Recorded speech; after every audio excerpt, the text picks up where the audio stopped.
முன்னாள் போராளிகளுக்கான உதவி திட்டம் வழங்குகிற நிகழ்ச்சி வந்து நடந்தது. கருணாம்மான்ற பேர் தனக்கு வார்த்தை காரணம் தலைவர் பிரபாகரன் என்றும்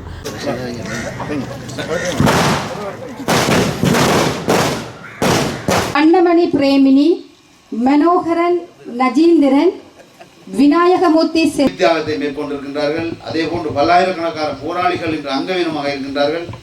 அவர்களுக்கும் கருணாமன் அவர்களுக்கு நடந்த பிரச்சனை ஒரு சிறு பிரச்சனை, ஒரு பேச்சுவார்த்தையின் அடிப்படையிலே அது ஏற்பட்டது. ஆனால் தலைவரின் இழப்புன்றதை இன்று நான் நினைத்து பார்க்கின்றேன். என்னால் அதை தாங்கிக் கொள்ள முடியவில்லை. தலைவர் மீது பற்று வச்சிருப்பீர்கள். அதே போன்று நான் நீண்ட காலம் கிட்டத்தட்ட 22 வருடங்கள் அவரிடம் பயணித்தவன். சிறந்த முறையில் எங்கள் போராளிகளை நாங்கள் கௌரவமாக வளர்க்க வேண்டும் என்பதுதான் என்னுடைய வேண்டுகோள். புலம்பெயர் அமைப்புகளாக இருக்கட்டும், டயஸ்போராவாக இருக்கட்டும், இந்திய அரசாங்கமாக இருக்கட்டும், ஆனால் இதை வந்து உற்று நோக்கி கவனித்து கொண்டிருக்கிறார்கள் என்பது உங்களுக்கு தெரியாது. சந்திக்கும் போது எங்கள் தலைவனை பார்க்கும்போது நீங்கள் வந்து பெற்றுக்கொண்ட ஒரு சின்ன ஒரு அன்பளிப்பு தான்.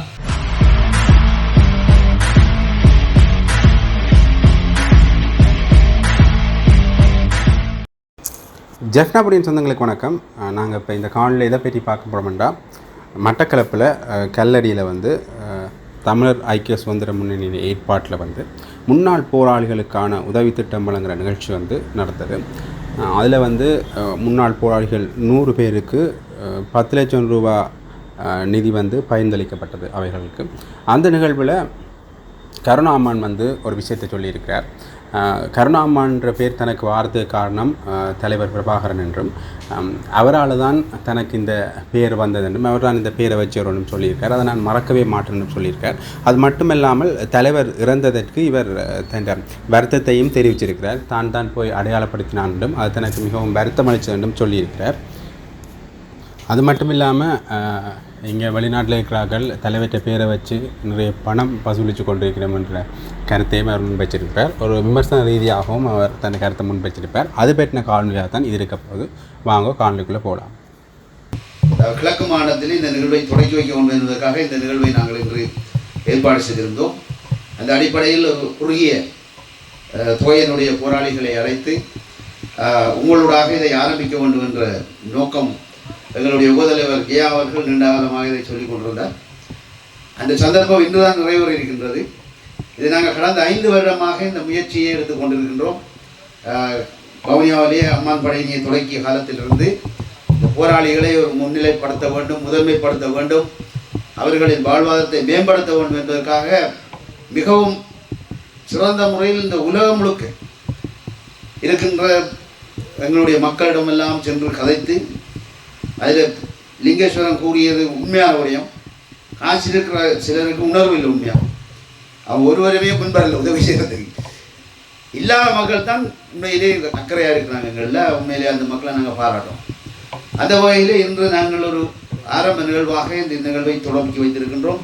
இன்று உங்களுக்கு தெரியும், கிட்டத்தட்ட பல்லாயிரக்கணக்கான போராளிகள் உயிர் தியாகத்தை மேற்கொண்டிருக்கின்றார்கள். அதே போன்று பல்லாயிரக்கணக்கான போராளிகள் இன்று அங்கவீனமாக இருக்கின்றார்கள். அதே போன்று வாழ்வாதாரமற்ற நிலையில் பல போராளிகள் இருக்கின்றார்கள். கணவனை இழந்த குடும்ப தலைவிகளாக ஆயிரக்கணக்கான போராளிகள் இருக்கின்றார்கள். இவ்வாறு வடகிழக்கிலே ஒரு வேதனையான கட்டத்தில் தான் இன்று வரைக்கும் எங்களுடைய போராளிகள் வாழ்ந்து வருகின்றார்கள். அவை அதற்கு ஒரு அத்திவாரமாக சில வேலை திட்டங்களை முன்னெடுக்க வேண்டும் என்பதற்காகத்தான் இந்த நிகழ்வுகளை நாங்கள் ஆரம்பித்திருக்கின்றோம். அதுக்காகத்தான் நாங்கள் எங்களுடைய கட்சியையும் ஆரம்பித்தோம். அதாவது தமிழர் ஐக்கிய சுதந்திர முன்னணி என்ற கட்சியையும் ஆரம்பித்த நோக்கம் எங்களுடைய போராளிகளை முதன்மைப்படுத்த வேண்டும். அது கடந்த காலங்களில் அந்த வாய்ப்பு கிடைக்கவில்லை என்றால் பல சந்தர்ப்பங்களிலே பல முயற்சிகளை மேற்கொண்டும் அதுக்கான வாய்ப்புகள் கிடைக்கவில்லை. தற்பொழுதுதான் அந்த வாய்ப்புகள் கிடைத்திருக்கின்றது. அதற்கு முக்கிய பங்காற்றுவர் எங்களுடைய உபதலைவர் ஏ சரவணன் அவர்கள். அவர் வெளிநாட்டிலே பல நாடுகளுக்கு சென்று முயற்சிகளை மேற்கொண்டு இன்று அந்த நிலையை நாங்கள் அண்மித்திருக்கின்றோம். அவை தொடர்ந்து எங்களுடைய பயணம் வேகமான முறையில் நகர்ந்து செல்லும் என்பதை இவ்விடத்திலே நான் கூறிக்கொள்கின்றேன். அந்த பொதுத் தேர்தலிலே 35,000 வாக்களை எனக்கு அள்ளி வழங்கியிருந்தார்கள். ஆனால் அங்கு அந்த வெற்றி அடைய முடியாமல் போனது காரணம் என்னென்றால், அந்த கிட்டத்தட்ட 4,000 வாக்குகள் செல்லுவடியேற்றிய வாக்காக இருந்தது. ஆனால் அது பாரிய வெற்றி. அதாவது நான் உங்களுக்கு தெரியும், கருணாமன் என்றால் முதல் தேர்தல் கேட்டால் பார மாவட்டத்தில் அதிலே அந்த அளவு வாக்குகளை அந்த 58,000 தான் மொத்த வாக்கு. அம்பாறை மாவட்டத்தில் தமிழர்கள் வாக்கு. அதில் 35,000 வாக்குகள் அந்த மக்கள் வழங்கியிருந்தாங்கன்னால் அந்த நம்பிக்கையை நீங்கள் பாராட்ட வேண்டும், மதிக்க வேண்டும். இருந்தாலும் அந்த அதிகாரம் வந்திருந்தால் பாரிய வேலை திட்டங்களை நாங்கள் செய்திருக்கலாம். ஆகவே இருந்தாலும் எங்களுடைய முயற்சி வெற்றியடைந்து வருகின்றது. இன்று எங்களுடைய கட்சி ஒரு இலங்கைக்கான கட்சி, இலங்கையில் வாழ்கின்ற தமிழர்களுக்கான கட்சி. வெறும் மட்டக்களப்பு மாவட்டத்துக்கோ அல்லது அம்பாறை மாவட்டத்துக்கோ அல்லது யாழ் மாவட்டத்துக்கான கட்சி அல்ல. இது ஒரு பொதுவான கட்சியாக நாங்கள் வளர்ந்து வருகின்றோம். இன்று வன்னியிலே பாரிய மாற்றம் ஏற்பட்டிருக்கின்றது என்று மக்கள் புரிந்து கொண்டு இன்று எங்கள் பின்னால் அணிதிரண்டு கொண்டிருக்கின்றார்கள். அவை அந்த வகையிலே நாங்கள் அந்த கட்சியை பலப்படுத்த வேண்டிய பொறுப்பு உங்களுக்கும் இருக்கின்றது.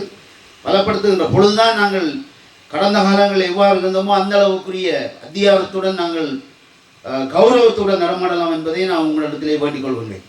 என்றால் உங்களுக்கு தெரியும், இன்று உங்கள் போராளிகள் முகங்களை பார்க்கின்ற பொழுதும் பழைய ஞாபகங்கள் தான் வருகின்றது. இன்று நாங்கள் களத்திலே தெரிந்து போராடிய காலங்கள், அதே போன்று உங்களுடன் எத்தனையோ உணவருந்தி உண்டு வாழ்ந்து எங்கள் கண்முன்னே மரணித்த போராளிகள். இதை நான் நினைக்கின்ற பொழுது உண்மையிலே அதுக்கு ஒரு முடிவு காணும் வரை நாங்கள் இருக்க வேண்டும் என்பதை உங்களுக்கு கேட்டுக்கொள்ளும். இன்று உங்களுக்கு தெரியும், அவர்களுக்கும் கருணாமன் அவர்களுக்கு நடந்த பிரச்சனை ஒரு சிறு பிரச்சனை, ஒரு பேச்சுவார்த்தையின் அடிப்படையிலே அது ஏற்பட்டது. அதை பூதாரமாக்கி எத்தனையோ பேர்கள் அதில் குளிர்காய்ந்து கொண்டிருக்கின்றார்கள். ஆனால் தலைவரின் இழப்பென்றதை இன்று நான் நினைத்து பார்க்கின்றேன். என்னால் அதை தாங்கிக் கொள்ள முடியவில்லை. என்றால் அவரின் உடலை நான் தான் போய் அடையாளப்படுத்தி வளர்த்துகின்ற பொழுது பாரி ஒரு வேதனையாக இருந்தது. ஏன்னா இன்று எத்தனையோ பேர் முதலைக்காணி வடித்துக் கொண்டு தலைவரின் பேரை விற்று இன்று வெளிநாடுகளிலே நிதிகளை வசூலித்து கொண்டு இன்று வாழ்ந்து வருகின்றார். அதே போன்று எங்கள் போராளிகளை அவமானப்படுத்துகின்ற விதத்திலே 2 போராளிகள் அழைப்பது, ஒரு வீடியோ எடுப்பது, சிறு உதவியை கொடுப்பது, இப்படியெல்லாம் பல பிரச்சனைகளை நாங்கள் கண்முனை பார்த்தோம். ஆக இன்னை நீங்களும் தலைவர் மீது பற்று வச்சிருப்பீர்கள். அதே போன்று நான் நீண்ட காலம் கிட்டத்தட்ட 22 வருடங்கள் அவரிடம் பயணித்தவன். அந்த அடிப்படையில் இன்றும் அந்த அடிமனதிலே அவரின் எண்ணங்கள், நினைவுகள் இன்னும் வாழ்ந்து கொண்டு தான் இருக்கிறது. இந்த கருணாமன் என்று பேர் வருவதற்கு காரணமே தலைவர் பெறுவார். அதை நாங்கள் மறக்கல. ஆகவே இதை நாங்கள் மனதில் வைத்துக் கொண்டு சிறந்த முறையில் எங்கள் போராளிகளை நாங்கள் கௌரவமாக வளர்க்க வேண்டும் என்பதுதான் என்னுடைய வேண்டுகோள். அதுதான் உங்களோடு நான் அன்பாக வேண்டிக் கொள்கின்றேன். இன்று எங்கள் மத்தியில் இருந்து பல அமைச்சர்கள் இருந்தார்கள். இன்று எதுவித பிரயோசனமற்ற நிலையில் தான் நாங்கள் வாழ்கின்றோம். என்றால் ஊழல்கள், வீதி அபிவிருத்தி என்ற போர்வையில் 20% கொடுக்க வேண்டும் என்று செய்கிறார். வேணும்னா மட்டக்களப்பு கன்ஸ்ட்ரக்ஷன் முழுப்பெறையும் கூட்டுக்களுக்கு எவ்வளோ கொடுத்துங்க, அதுதான் வீதி அபிவிருத்தி. இதே போன்று பல பிரச்சனைகள் நிறைய இடங்களில் நடக்குது. ஆகவே எதிர்காலத்தை சிறந்த முறையில் திட்டமிட்டு இன்று நாங்கள் சிறந்த கட்டமைப்பை ஏற்படுத்தி இருக்கின்றோம். இன்று அம்மான் படையணி என்பது ஆரம்பிக்கப்பட்டது நோக்கம் எங்கள் போராளிகளை கௌரவிக்கவும். பல சந்தேகங்கள் இருந்தது. பல உறவியாளர்கள் கேட்டார்கள், என்ன மீண்டும் படையை திரட்டுகின்றீர்கள், எதுவும் யுத்தத்துக்கு செய்ய போயினார். நாங்கள் யுத்தம் செய்யறதுக்கு இல்லை, எங்களை போராளிகள் சிதறி கிடக்கின்றார்கள். அவர்கள் இன்று வாழ்வாதாரப்பட்ட நிலையில் வாழ்கின்றார்கள். ஆகவே அவர்களை ஒரு பலமான முறையில் ஒருங்கிணைத்தால் மாத்திரம்தான் உலகத்தின் கவனம் திரும்பும். எங்கள் மீது அவர்களுக்கு ஒரு ஆர்வம் வரும், உதவி செய்ய வேண்டும், போராளிகளை காப்பாற்ற வேண்டும் என்ற ஆர்வம் வரும் என்பதற்காக தான் இந்த கட்டமைப்பை நாங்கள் உருவாக்கி. ஏன்னா நீங்கள் கண்முறை பார்ப்பாங்க, சில இடங்களில் சிறு சிறு அமைப்புகளாக உருவாக்கி எதுவித பிரயோஜனம் இல்லாத அவை அதையெல்லாம் மாற்றி அமைத்து சிறந்த முறையில் நாங்கள் கட்டி எழுப்பி அதை எதிர்காலத்தை நிலப்படுத்த வேண்டும். அதே போன்று எங்கள் போராளிகள், திறமை மிக்க போராளிகள் பார்லமெண்ட்டுக்கு போக வேண்டும், பிரதேச சபையிலே பங்கு பெற்ற வேண்டும், மாநில சபையிலே பங்கு பெற்ற வேண்டும். அந்த அடிப்படையில் சென்றால் மாத்திரம்தான் இன்று சிறந்த எதிர்காலத்தை நாங்கள் உருவாக்க முடியும். இவ்விடத்திலே உண்மையிலே இன்று ஒரு முக்கியமான நாள். அதாவது தமிழ் பெருந்தலைவர் சம்பந்தனை அவர்களின் உடல் இன்று தகனம் செய்யப்படுகின்றது திருவண்ணாமலையிலே. அவரே நாங்கள் மறக்க முடியாது. ஏனென்றால் நான் தலைவருடன் இந்தியாவில் இருக்கின்ற பொழுது அடிக்கடி நாங்கள் சம்பந்தனையாவையும் மாவையாவையும் சென்று சந்திப்போம் தலைவர் நான். என்ற அந்த அளவு உறவை பேணி இன்று தமிழர்களின் உரிமையை வெல்வதற்காக அவர் தள்ளாடும் வயதில் என்று குரல் கொடுத்த ஒரு மனிதர், ஒரு மாமனிதர். அதை நாங்கள் மதிக்க வேண்டும். அவருக்கும் எங்களுடைய ஆழ்ந்த அனுதாபத்தை எங்கள் கட்சி சார்பாகவும் எங்களுடைய மட்டக்களப்பு மக்கள் சார்பாகவும் நாங்கள் தெரிவித்துக் கொள்கின்றோம். என்றால் ஆகவே இன்று அவரை இழந்தது என்பது ஒரு பெரிய மகா இழப்பாகத்தான் நான் பார்க்கின்றேன். இந்த பாராளுமன்றத்தில் இருக்கிற பொழுது என்னிடம் வந்து உரையாடுவார், அன்பான முறையிலே கதைப்பார். நான் கேட்பேன், என்ன சம்பந்தம் எப்படி இருக்கிறீங்கன்னா, நல்லா இருக்கேன் தம்பி என்று வடிவார்ந்து கதைப்பார். அவை அந்த வகையிலே அவருக்கு எங்களுடைய அந்த அனுபவத்தை நாங்கள் இவ்விடத்தில் தெரிந்து கொள்கின்றோம். ஆகவே தற்பொழுது தமிழர்களின் எதிர்கால உரிமையை வாழ வைப்பதற்காக அல்லது காப்பாற்றுவதற்காக உருவாகிய கட்சி தான் தமிழர் ஐக்கிய சுதந்திர முன்னணி. ஏனென்றால் இன்று தமிழ் தேசிய கூட்டமைப்புக்குள்ளே பதவிக்கு போட்டி நடக்கின்றது. பதவி கேட்டு வழக்கு வைத்திருக்கின்றார்.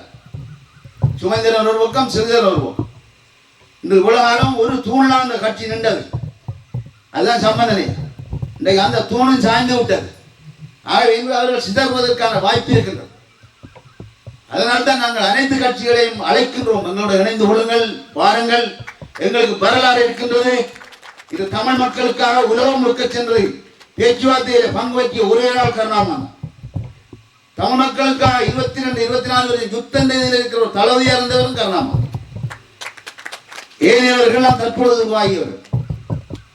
உருவாகுவது தவறில்லை, ஆனால் அவர்களை எங்களிடம் வந்து இணையும்படி கேட்டுக்கொள்கின்றோம். ஏனென்றால் எங்களுக்கு அனுபவம் இருக்கின்றது, உணர்வு இருக்கின்றது, தமிழ் மக்கள் மீது பற்றிருக்கின்றது. ஆகவே அனைவரும் இணைந்து செயற்பட்டால் எதிர்காலத்தில் எங்களுடைய தமிழ் மக்களை ஒரு சிறந்த கௌரவமாக இனமாக நாங்கள் வாழ வைக்கலாம் என்பதை இவ்விடத்திலே கூறிக்கொண்டு உங்களிடமிருந்து விடைபெற்றுக் கொள்கின்றேன். நன்றி, வணக்கம். கருணாமானின் உத்தரவின் பேரில் ஒரு 2 வருடத்துக்கு முன்னாடி நாங்கள் ஆரம்பித்தோம். அது வடக்கு மாகாணத்தில் ஆரம்பிக்கப்பட்டது. வடக்கு மாகாணத்தில் அது ஆரம்பிக்கப்படும் போது பல அரசியல் அனாதைகளால் எங்களை ஒரு எள்ளி நகை அடையப்பட்டது. உதாரணத்துக்கு சிவாஜிலிங்கம், ஜோகேஸ்வரன் என்ற அந்த அரசியல் அனாதைகள் எங்களை வந்து ஒரு கேலிக்கூத்தாக பார்த்தார்கள். இன்றைக்கு அதே அம்மான் படை வடக்கு மாகாணத்தில் வன்னி பெருநிலப்பரப்பில் போதை வஸ்துகளுக்கு எதிரான ஒரு செயற்பாடுகளை மேற்கொண்டு திருட்டு மரங்கள் பிடிப்பது, எமது இயற்கை வளங்களை அழிப்பது என்பதை வந்து தடை செய்து அவர்களை பிடித்து சட்டத்தின் கையில் ஒப்படைத்து நிறைய வேலைகளை வன்னி பெருநிலப்பரப்பில் செய்து கொண்டிருக்கிறோம். அதில் அடுத்த கட்டமாக கிழக்கு மாகாணத்தில் அந்த படை வந்து விரிவுபடுத்தப்பட்டது. அந்த விரிவுபடுத்தப்பட்டதன் பிற்பாடு நடக்கிற முதல் நிகழ்வு இது. தமிழர் ஐக்கிய சுதந்திர முன்னணியின் ஒரு இளைஞர் படையாக செயற்படுவது அம்மான் படையணி. திரு தலைவர் அவர்களால் உருவாக்கப்பட்டு இன்றைக்கு இந்த நிலைமையில் உங்களை எல்லாரும் சந்திக்க வேண்டிய நிலைமை ஏற்படுத்தி கொடுத்த தலைவர் அவர்களுக்கு எனது நன்றி. எங்களை துரோகிகள் என்று காட்டியவர்களும், எங்களை துரோகி பட்டம் கட்டியவர்களும், எங்களை துரோகியாக்கி அரசியல் செய்து கொண்டு இருப்பவர்களும் இன்று எங்களை உற்று நோக்கி கொண்டிருக்கிறார்கள். இந்த மீடியாவில் இன்றைக்கு இதில் இருக்கிற மீடியாவுகள் மூலமாக இதை நேரடியாக பார்த்து கொண்டிருக்கும் எங்கள் புலம்பெயர் அமைப்புகளாக இருக்கட்டும், டயஸ்போராவாக இருக்கட்டும், இந்திய அரசாங்கமாக இருக்கட்டும், எல்லாருமே இன்றைக்கு இது ஒரு சிறு நிகழ்வு தான். ஆனால் இதை வந்து உற்று நோக்கி கவனித்து கொண்டிருக்கிறார்கள் என்பது உங்களுக்கு தெரியாது. இந்த பொறி வடக்கு கிழக்கு முழுக்க பற்ற வைக்கப்படும். மாதம் தோறும் ஒவ்வொரு மாவட்டமாக இந்த நிகழ்வு நடந்து கொண்டு போகும்.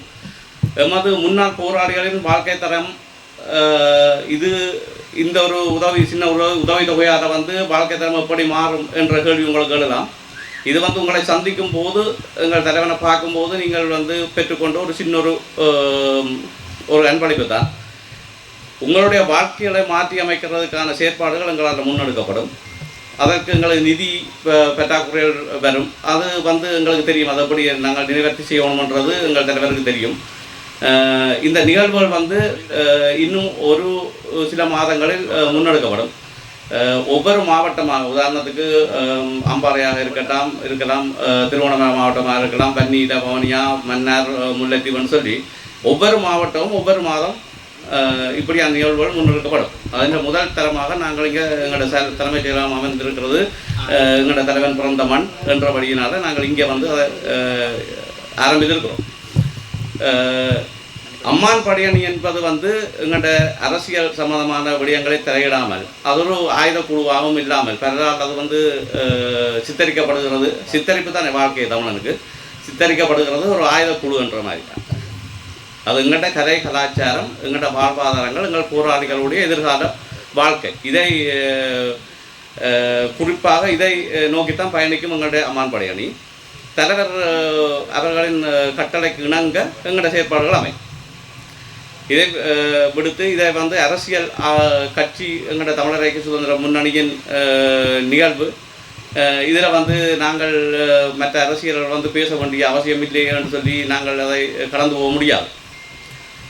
இந்த கிழக்கு மாகாணத்தில் எங்கள் கருணாமானின் வருகை, கருணாமானின் அரசியல் பிரவேசம் என்பது மறுபடி உருவாக்கப்படும். அடுத்த பார்லிமெண்ட் எலெக்ஷனில் வந்து தலைவர் கண்டிப்பாக இந்த மக்களுக்கான எங்கள்கிட்ட கிழக்கு வாழ் மக்களுக்கான சேவைகளை செய்வார் என்பதில் நாங்கள் உறுதி கொண்டிருக்கிறோம். இதில் வந்து எந்த விதமான ஐயப்பாடும் தேவை. கண்டிப்பாக எங்கள்கிட்ட அதிகாரம் இல்லை. அதனாலே அதிகாரம் உள்ளாக்கள் சில பேர் வந்து தங்களை வந்து கடவுளாக நினைத்து கொண்டிருக்கிறார்கள். அவர்கள் ஒன்றும் பிள்ளையார் இல்லை தானே நாங்கள் கும்பிட்றதுக்கு. உங்களுக்கு புரிஞ்சோண்டா சரி, அது ஒன்றும் பிள்ளையார் இல்லை நாங்கள் கும்பிட்றதுக்கு. அதனால் வந்து அவைகளெல்லாம் களையெடுத்து எறியப்படுவார்கள், இந்த கிழக்கு மண்ணிலிருந்து துரத்தப்படுவார்கள். இது நிச்சயமாக நடக்கும். இன்று எங்களுக்கு இந்தளவு ஆதரவையும் கொடுத்து எங்களுக்கு இவ்வளவு விஷயங்களை செய்கிறதுக்கு துணையாக நின்ற எங்கள்ட தளபதிகள் எல்லாருக்கும் என்னோட நன்றி. என்னோட வந்து இப்போ சீரன் அண்ணன் வந்து அம்மான் படையணி தலைவராக கிழக்கு மாகாண ஒருங்கிணைப்பாளராக பொறுப்பெடுக்கிறார். சீரன் அண்ணன் செயற்பாடுகள், சீரன் அண்ணன் நிகழ்ச்சி திட்டங்கள் எல்லாம் என்ன பிரமிக்க வைக்கிற அளவுக்கு இருக்கிறது. கண்டிப்பாக என்னுடைய செயல் திட்டத்தை என்னுடைய தலைவனின் எதிர்பார்ப்பை நிறைவேற்றுவார் என்று எனக்கு ஒரு நம்பிக்கை இருக்குது. அதுக்கு அவர்தான் இனி அது செயற்பாட்டில் காட்ட வேணும். எல்லாத்தையும் மட்டக்களப்பை வந்து நாங்கள் ஒரு வித்தியாசமான மாநிலமாக கட்டாயம் மாற்ற வேணும். இன்றைக்கு முன்னாள் போராளிகளுக்கான, அதுதான் முக்கியமாக வந்து முன்னாள் போராளிகள் தான், முன்னாள் போராளிகளுக்கான வாழ்வாதார திட்டங்கள் தான். எங்களிடம் ஒரு கனவு திட்டம் இருக்கிறது. அந்த கனவு திட்டத்தை வந்து வடக்கில் அமல்படுத்த இருந்த வேளையில் வடக்கில் இருக்கிற சில எம்பிமாரால் அது வந்து தடை செய்யப்பட்டது. எங்களோட அதிகாரம் இல்லைன்றதால நாங்கள் பின்வாங்க வேண்டிய ஒரு நிலைமை. கண்டிப்பாக அது வந்து கிழக்கில் அது வந்து நிறைவேறும் என்று நினைக்கிறேன்.